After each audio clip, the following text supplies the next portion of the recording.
Welcome to the Crush Cravings with Confidence podcast. I'm Coach Lisa Callahan, a recovered emotional eater. I ended decades of self-inflicted struggles with food through taking a journey of self-discovery, which revealed the secrets of what was going on underneath the food. Throughout this podcast, we'll explore topics that are rarely talked about, like low self-esteem, lack of confidence, people-pleasing, and decades of self-sabotaging behaviors.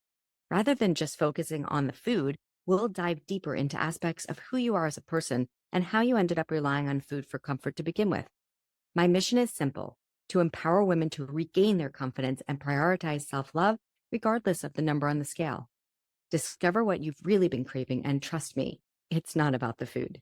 This podcast is based on insights shared from the Women's Emotional Eating Community Support Group on Facebook, so be sure to check out the show notes for the link to the group and a complimentary gift just for you. Now, let's dive into today's episode.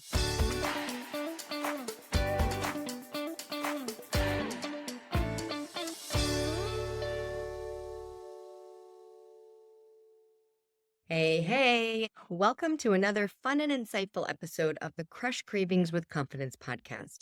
The topic today is diets work for weight loss, not to fix emotional eating. All right, so I'm going to give you a little spoiler alert for this episode. It might come across as a bit of a rant for diets. We normally talk about self-love and self-worth and self-acceptance, and in this episode today, you're not going to hear me talk much about that topic. And what you are going to hear me talking about is a different approach that we call logic. I really want to bring logic into the room today because back when I was struggling with emotional eating, I wish someone would have looked me straight in the eye and told me what the heck was going on with the diet culture that I had just gotten so mesmerized by that I started to believe all of the slogans and all of the things that the diet culture told me. So back when I was struggling, I thought that all I ever wanted to do was lose weight. And I know that many of you who are listening today, that's your only goal.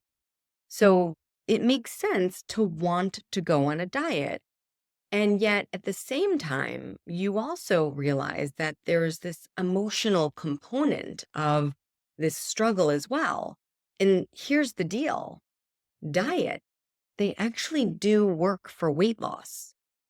But when we really think about the word diet and actually what it means, it really just means the types of foods or drinks that a person habitually consumes. Like, I'm going to go on a plant-based diet, or, I'm sticking with a sodium-free diet, like you talk about in the hospital, right? They put you on a sodium-free diet. It's a specific diet that that person has to be on.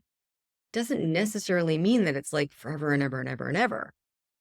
The diet industry is something completely separate, and they want you to believe that their certain type of diet is something that you have to stay on forever, or you'll be eating the wrong way. And this is where we have to come into that logic.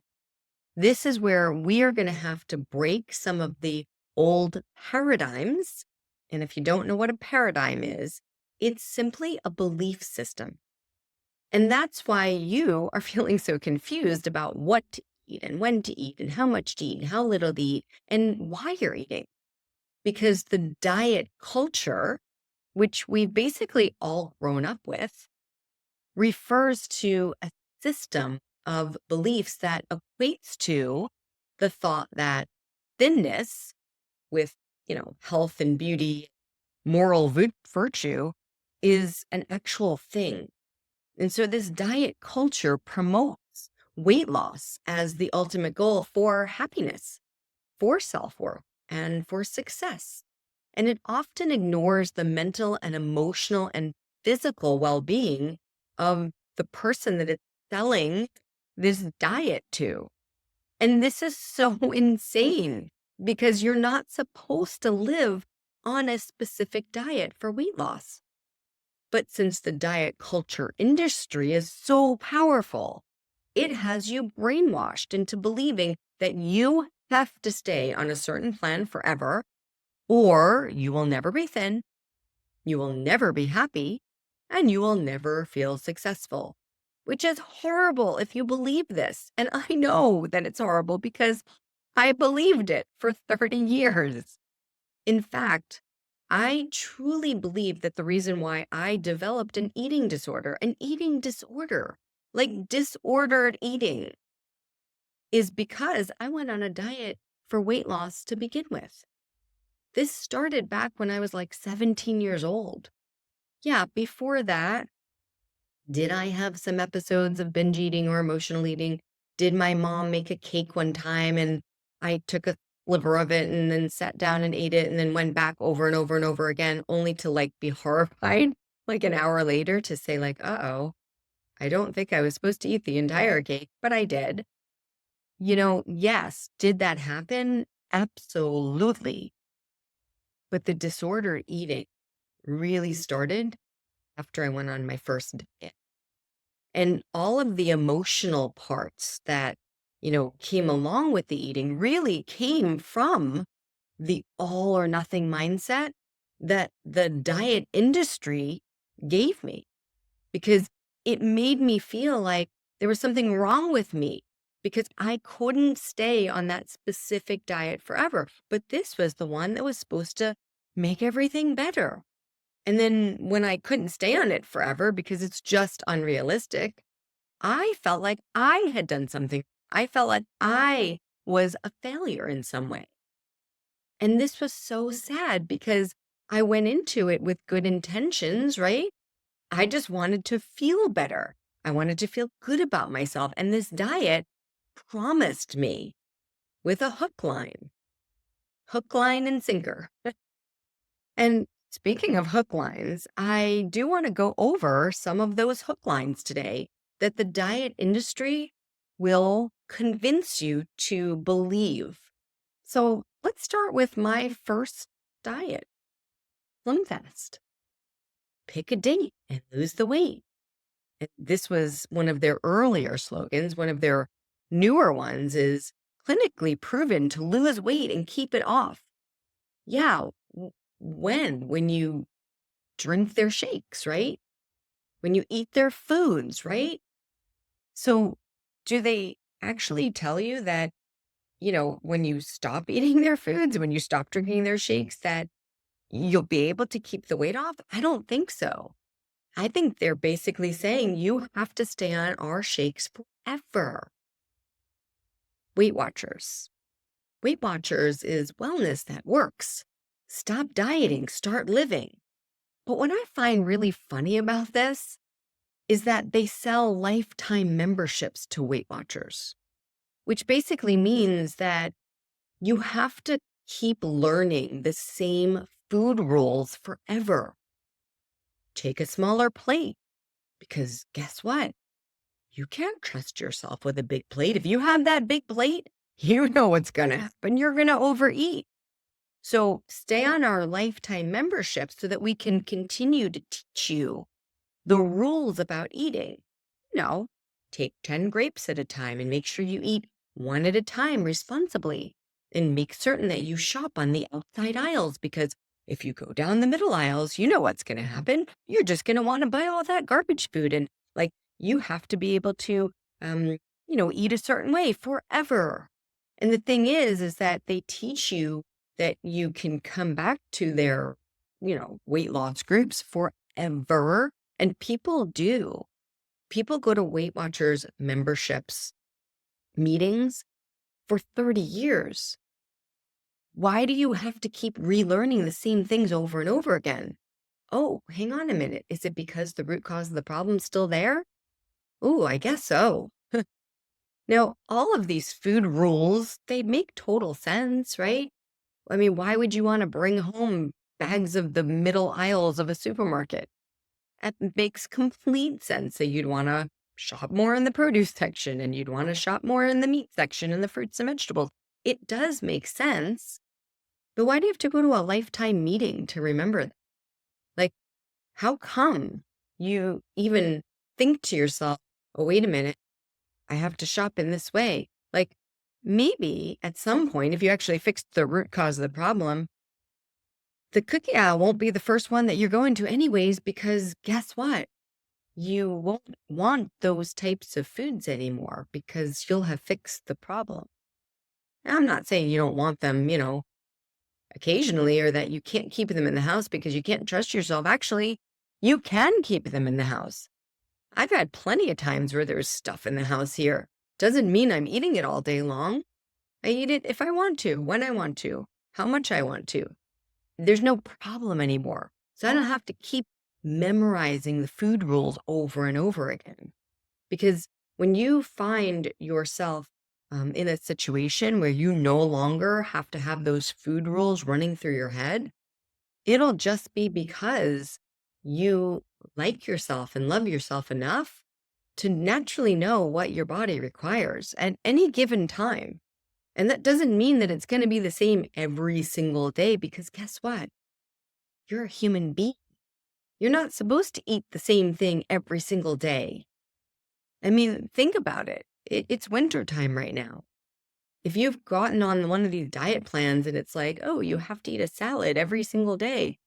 Well, maybe a cold salad doesn't feel really good to you in a wintry month. Maybe you'd rather have a hearty stew or a tomato soup or something that, more like warm and it feels better for your body at that time of the year. Maybe culturally speaking, you enjoy spicy foods better than light fruit. Like maybe that's just what it feels good for your body. So how are you supposed to get to know yourself well if you got all these basically generic food rules running through your head forever? It doesn't make sense. It never allows you to get to know yourself. And I promise you, when you fix the root cause of this problem, you will never overeat again, ever. Your body, given half the chance, will heal itself. And you will naturally know what you want to eat, when you want to eat, how much you want to eat, how little you want to eat. You will know organically because you will know yourself. And you will also know that you are a living, breathing, changing human being, and that every day is not going to be exactly the same. You're not going to be able to stick to a certain food plan where it's like 7 a.m. I eat this, and then at 11 a.m. I eat that, and then at 3 p.m. I eat this. That's not realistic.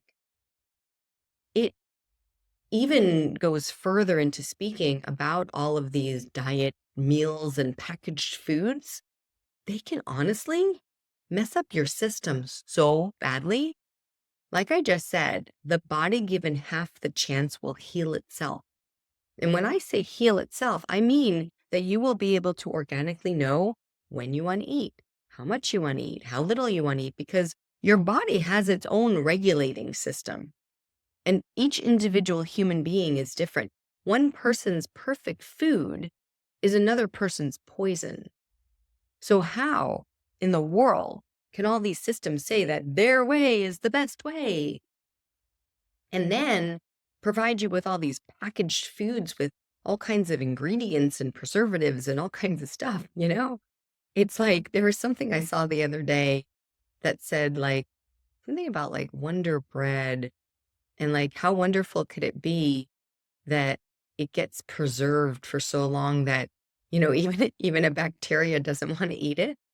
So it's like, why would I want to eat it if a bacteria doesn't want to eat it? And I thought that was kind of a funny thing to think about, but it really is true. The packaged foods can mess up. They can actually disrupt your body's natural hunger and fullness signals over time. Now, if you don't know about the body's natural hunger signals, I'll share with you a little bit. This isn't a scientific podcast or anything, but you can totally look this up. It's a hunger hormone called ghrelin, and it's GHRELIN.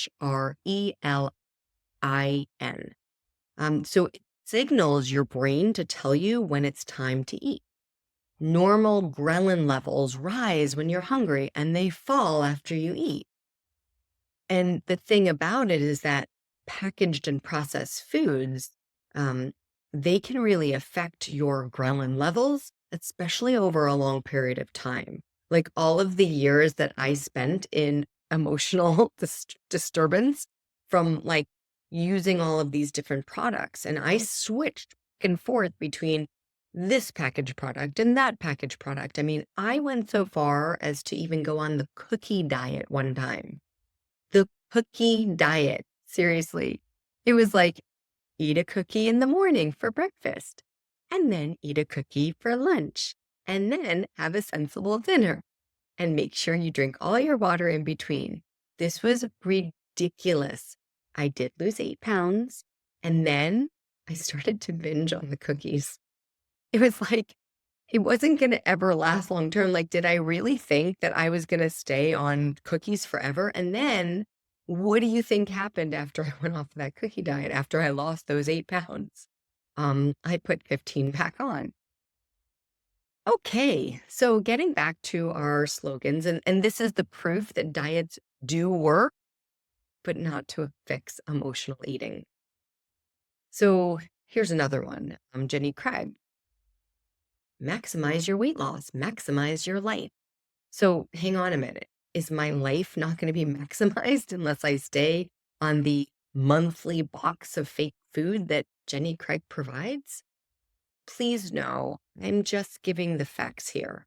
I'm not like knocking any certain product.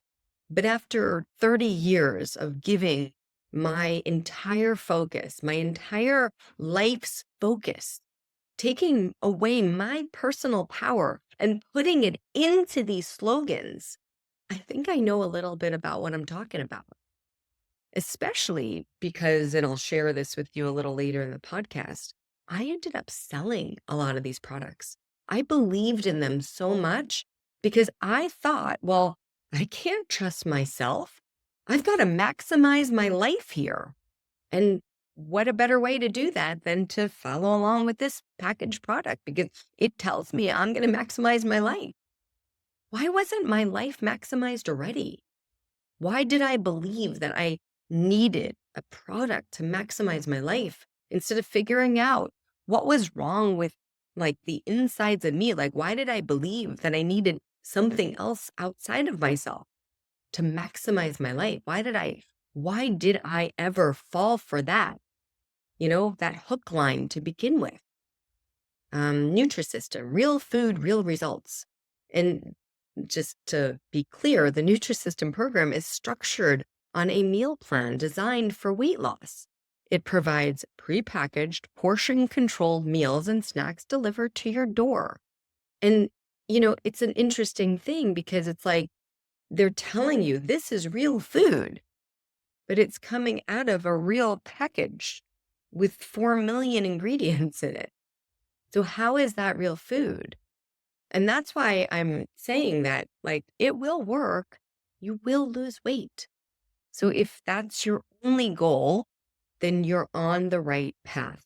You will lose weight on a diet. The thing is, though, is that weight is a symptom of an underlying problem. How do you fix the underlying problem? Because if you don't, you will have to stay on these diets forever. And that's exactly what I did for 30 years. I lived on one diet or another for 30 years. I spent about $69,000. I figured this out. And if you follow me in my free Facebook community, the Women's Emotional Eating Community Support Group, which you can grab the link to join in the show notes, I have a training in there that shows about how I did it between about 1989, 1990, when I first started on my first diet plan, all the way up throughout the years. $69,000 on like products. And I just like figured it out like year after year. Like what years was I in this product and how much did that cost me? And the supplements and the testing and the doctors, even the naturopaths that I went to and all these tests that I had done because I had destroyed my gut biome. But my actual system was like wrecked from being on all these packaged products and ingredients. Let's continue. Optavia, formerly Medifast. lifelong transformation, one healthy habit at a time. The reason why Optavia, and I think I'm calling it the right name, Optavia, I think it is. The reason why they switched, and I did some research on this, the reason why they switched from being Medifast to Optavia is that what they wanted to do was, instead of Medifast, which had to have a doctor, a physician, so they wanted to switch it to more of like a coach-based program where they could basically train regular old citizens like me to coach, to actually coach people.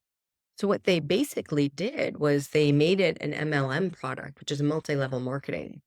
Basically, what you do is you get these, packaged foods that they call fuelings, and then they push you to become like a peer coach. So basically, you buy the product, you see all the great results, which, believe me, I've known many people who have been on this that have lost a lot of weight. I was on Isogenics for 4 years, and I sold all that. I believed in it wholeheartedly. Here's my shake. Here's my bars. Here's my little snackies. I had these little chews that I used to use. So it's a similar system. And I sold it. I had probably 10, 15 people under me on this stuff. So I would get paid, which basically pushed me to buy more product for myself. So it's this big MLM, business. It's a business. And I became a coach and I sold the product and I believed in it at the time. And the thing about it, though, is that, over the course of that time, I was still bingy. And so then I would get one of their cleanses and I would not eat for 3 days or whatever it is, because I was like, all right, I got to get back on track. It was this constant energy suck, money suck, time suck. And here I was looking like the expert, right? Because remember, for those of you who haven't heard my story, I'm a personal fitness trainer. I'm a nutrition coach. So here I am. People are looking at me as like the epitome of health. I'm health and I'm wellness. I know exactly. Take this product, do this, take these pills, do that. Right. And so it seems like it was the most realistic thing, especially coming from me, who was a coach, right? You trusted me. I didn't trust myself, though. So I had to stay on all these plans and systems that kept me with the illusion that I could stay thin by going on these products. Well, why, why did I need that? I didn't know because I hadn't fixed the root cause of my emotional eating habits yet. I wasn't there yet. And so when you start to think about it from that angle and you start to really think about, like, who am I getting advice from? My friend who's selling me these, what is the next new thing? I've gotten hit up with this a couple of times, the ketones. Shake this, do that, take this, do that. It's just like, why? Why do you have the problem to begin with, right? Again, diets work for weight loss. And if you're here listening to this podcast, I'm really hoping that you'd rather fix the root cause of the problem and figure out why it ever started to begin with. And like I said, for me, emotional eating, like binge eating and restrictive dieting, like started through my first product, my first diet, which really was a product that was very dangerous. It's called Fit America. It was a pill system, and they had an herb in it called ma huang, which they took off the market in 2004. They banned this thing because of serious health risks, including heart attacks, strokes, seizures, and even death. I was selling this stuff, and I was only like 18, 19 years old, and I'm selling this to like women who are 40, 50 years old, who, consequently, like, I could have really hurt them selling this thing. I myself was taking the maximum amount, and as a 19-year-old kid, I was probably taking more of it than I was supposed to. Thankfully, I didn't get a seizure or a stroke or a heart attack at that time in my life, right? So it's a very interesting thing when you're like listening to like the influences of a movie star, an actress. Like, these are, it's not meant for that. You have your own chemistry. You can focus on your own energy. what's best for you. Like I said, one person's perfect food is actually another person's poison. And so make certain that you're really aware when you start to go on different pill systems and shakes and injections, even. All of these things are really just keeping the root of the problem stuck. It's just like, okay, I will keep this problem as I go on my little merry way, listening to all these perfect little slogans about how this is going to maximize my life. Well, again, why isn't your life maximized to begin with on your own terms, from getting to know yourself from the inside out? All of these products and advertisements, they kept me under the unrealistic expectations that the diet promised me. And remember what we said at the beginning, diet culture. Diet culture is an actual thing. Like really, like look it up. Type into chat GPT or Google, like what is diet culture? Diet culture equates thinness with health, beauty, and moral virtue. It promotes weight loss and the ultimate goal for happiness, self-worth, and success. But it often ignores mental and emotional and physical well-being. It makes you feel bad about yourself because the diet will fail long term. Like you will fail at the diet long term. It's not possible to stay on it. So all of the diet options out there, it's like, that's why it's so confusing. And that's why I wanted this episode to be a reality check. Like I wish that, and I don't know if that 19, 20, 30, 40-year-old girl, like, I don't know, because I had this problem for so long. If somebody had taken me and shaken me and looked me in the eye and told me what I'm telling you right now, honestly, I just don't know if I would have listened because I thought I knew myself so well. I thought, well, that's nice for you that you can eat whatever you want and that you can keep food in the house and that you know what to eat, but I don't. I don't know what to eat and I have to stay on this diet. That's what I thought. And so honestly, I wasn't ready to hear it yet. So here's one fun fact that I do know. When the student is ready, the teacher appears. So if there's anything that I'm saying to you right now that even interests you in the slightest bit, just a tiny bit, and you're like, why not me? Why do I have to stay on a diet forever? If there's anything that interests you, like the first thing that interested me, starting to evaluate this, honestly, was through one of the classes I was taking in self-discovery.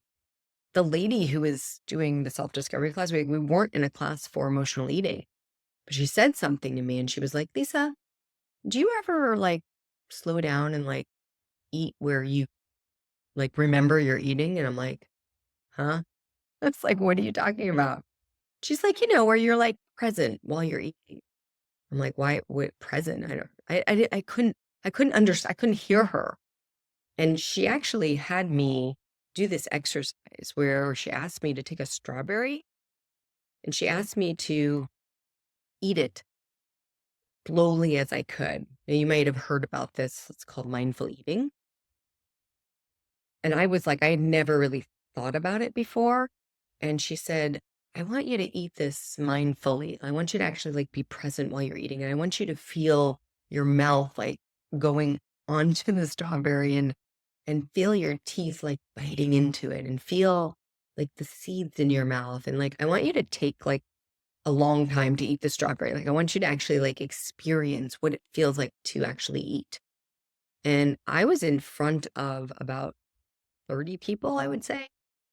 And because I was taking a class, I just thought, all right, lady, I guess I'll do this. There was so many parts of me that wanted to run. I was so embarrassed. I was like, how can I eat this strawberry in front of people? This is stupid. This is disgusting. Like, why would anybody want to watch me eat a strawberry? This makes no sense. But I decided that because I was looking inward, I wanted to understand myself. Like, why was it that I had this huge gap between what I knew and what I was doing? It's called the knowing and the doing gap. Why did I have it? Now, again, I wasn't in a class for emotional eating. Like, that wasn't what I was there for. I was there for, I think, childhood beliefs or I don't know, limiting beliefs. I can't remember what the class was at this moment. or at this point, actually, it's been so long. But I do remember doing this specific exercise, and I don't know why the coach intuitively like brought me to food, but she did. I'm so happy she did because it shook me to the core. It like actually woke me up.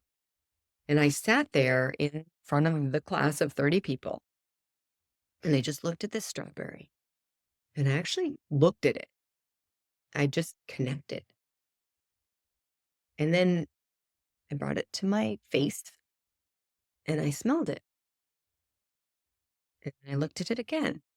And I looked at it closely and I saw the little seeds and I saw the little divots in it. And there was a little brown spot and there was a little white spot. And then I just brought it to my mouth and I rubbed it on my lips and I felt it.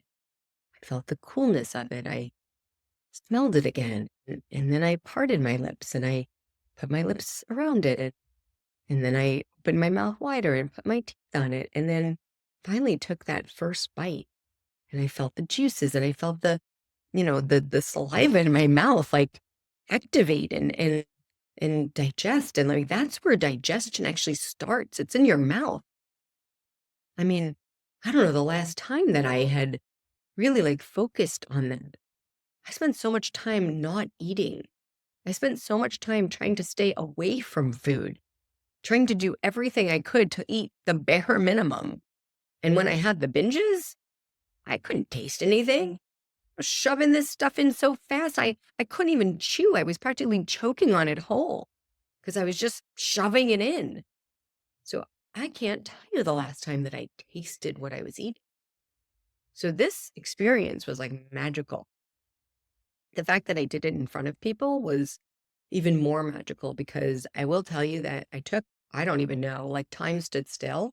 I don't know how long it took me to eat that strawberry, but I do know that when I finally did, I opened my eyes, every person in the room, 30 people, they were crying, all of them. Like everybody was so emotional.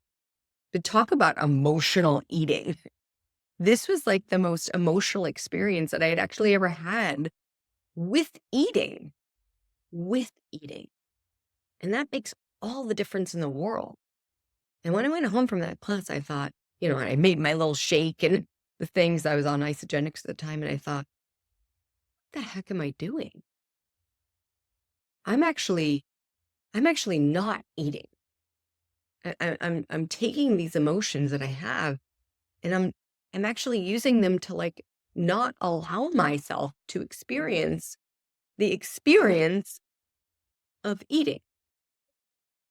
And I never, ever put those two things together. Never.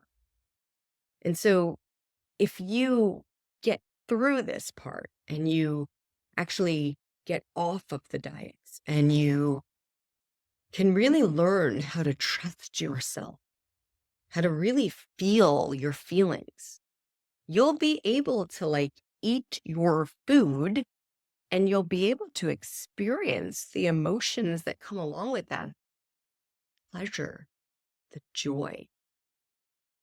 After that, I started to really like think about things from a different angle. I wanted to feel that feeling again. I wanted to feel like the food pass into my mouth.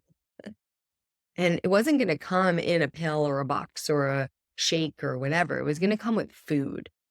So I started to really evaluate, like, not like calorically speaking what I was eating, but like textures and taste and smells and colors and like observe, not just like why I was eating something because it had a calorie attached to it, but like why I was eating something because it smelled good and it felt good and it tasted good and it had a texture to it or a spice or a seasoning or something, anything, anything that made it feel real again, that made me feel alive.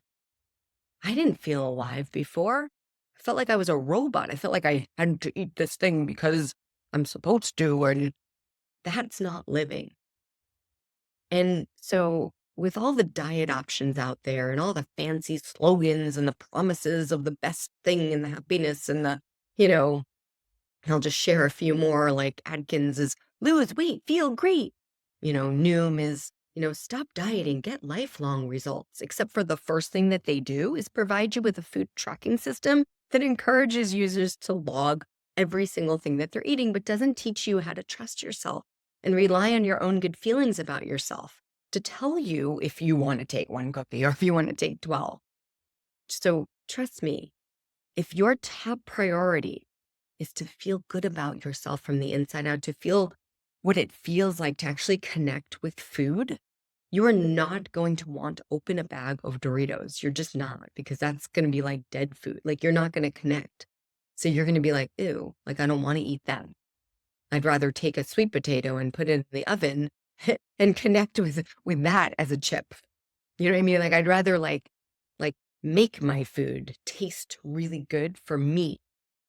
You will no longer want to use food to betray yourself. You won't want to eat a bunch of garbage.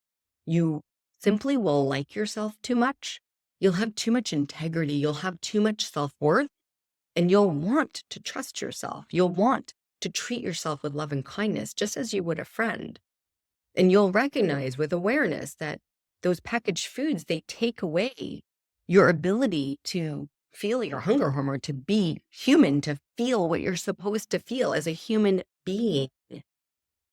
Plus, once you actually like want to put yourself as your top priority, you're going to see that you are going to eat a lot less than you think you like need to eat. You're going to see that like instead of the like required, like take 10 grapes and put them in the thing, you might have 2 grapes and be like, oh, that's all I want. Like you won't have it pre-programmed in your head of what a portion is or what a portion size is. You that will be gone. So it won't matter. Plus, you won't be able to eat like a whole entire package of something. Like you just because real food has fiber, which is like naturally what's going to tell you to stop eating. Plus, you got that old hunger hormone there. And if you just let it work by not eating the packaged foods, by just eating real food, you'll be surprised that your actual body, like I said before, given half the chance, your body will heal itself.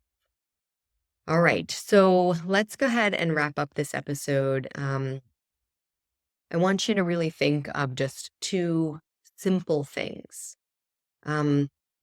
Anybody can sell you a diet plan. And I really want you to ask yourself, is that what I want? Like, do I want to live on a diet? Or would I rather learn how to trust myself and learn to love myself from the inside out?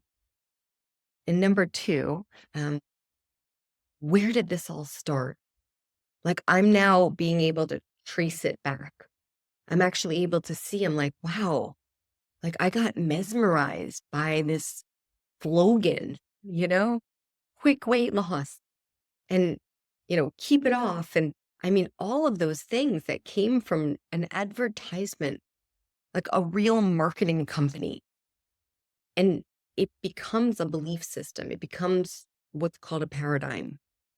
And as soon as you break into that belief system and you literally bust through the paradigm, like you shift out of it, you shift the paradigm, then you will be free.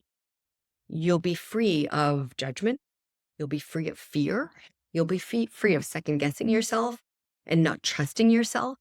And you'll be free from that diet culture, which wants to make you think that you cannot be unless you are thin, but thin by their terms. Like that doesn't, every human body has its own chemistry. And I'll say it one more time. One person's perfect food is another person's poison. One person's size 8 is another person's size 8.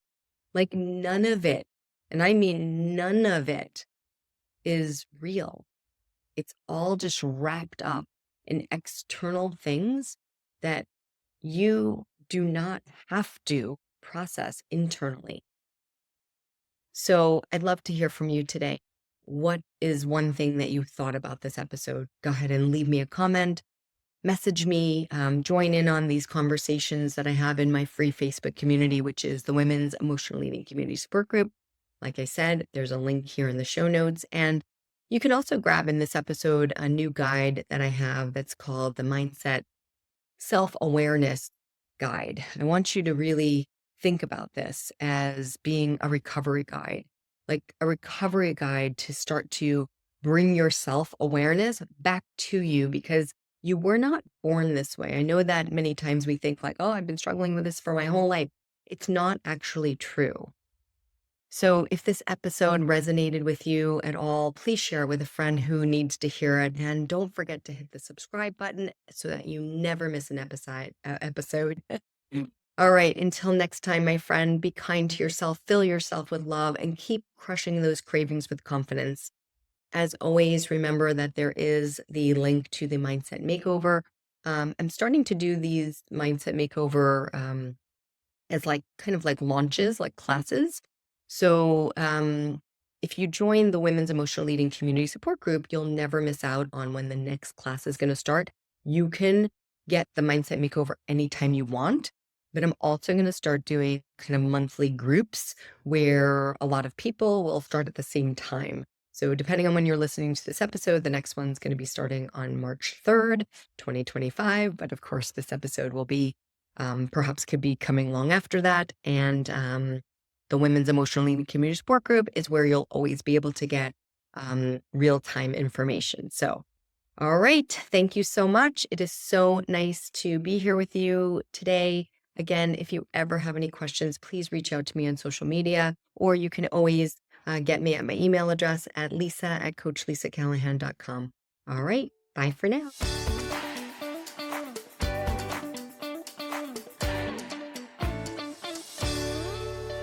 All right, my beautiful friend, that brings us to the end of another episode from the Crush Cravings with Confidence podcast. I hope you enjoyed listening today and took something from our conversation that you are going to put into immediate action. I love spending time with you and would be so grateful if you would share this podcast with at least one friend today who you think might be struggling too. And don't forget to hit the subscribe button so that you don't miss out on any other amazing topics. And please, please do leave me a review. It would mean the world to me. Thanks again for listening, and I'll see you in the next one. Bye for now.